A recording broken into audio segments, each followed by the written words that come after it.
आपण पाहणार आहोत देश विदेशातील आजच्या 10 सर्वात मोठ्या आणि धक्कादायक बातम्या. महागाई, शेतकरी, गॅस सिलेंडर, हवामान आणि मोठे सरकारी निर्णय. सगळ्या अपडेट्स या एकाच व्हिडिओमध्ये आपण बघणार आहोत, त्यामुळे व्हिडिओ शेवटपर्यंत नक्की बघा. देशात महागाईने पुन्हा डोके वर काढले आहे.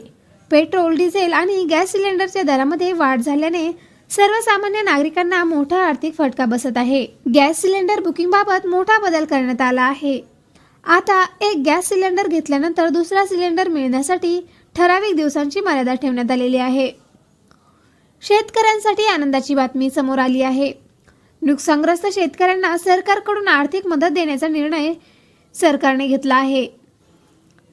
आंतरराष्ट्रीय युद्ध परिस्थितीमुळे जागतिक बाजारपेठेत अस्थिरता निर्माण झाली आहे. याचा थेट परिणाम भारतातील इंधन आणि वस्तूंच्या दरांवर होत आहे.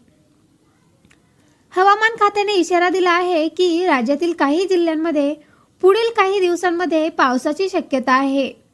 नागरिकांनी सतर्क राहण्याचे आवाहन करण्यात आलेले आहे. पेट्रोल, डिझेल दरवाढीचा परिणाम वाहतूक आणि बाजारभावांवर दिसून येत आहे. अनेक वस्तूंचे दर वाढण्याची शक्यता वर्तवली जात आहे. सरकारकडून मोठा निर्णय लवकरच जाहीर होणार असल्याची चर्चा समोर आली आहे. महागाई कमी करण्यासाठी काही महत्त्वाचे उपाय करण्यात येणार असल्याची माहिती समोर येत आहे. देशात एलपीजी टंचाईच्या अफवा पसरत असताना सरकारने स्पष्ट केले आहे की देशात गॅसचा पुरेसा साठा उपलब्ध आहे. सोशल मीडियावर एक बातमी प्रचंड व्हायरल होत आहे, ज्यामुळे नागरिकांमध्ये मोठी चर्चा सुरू झाली आहे. ती म्हणजे सरकारकडून नागरिकांसाठी नवीन योजना आणि मदतीबाबत मोठी घोषणा लवकरच होण्याची शक्यता वर्तवण्यात येत आहे.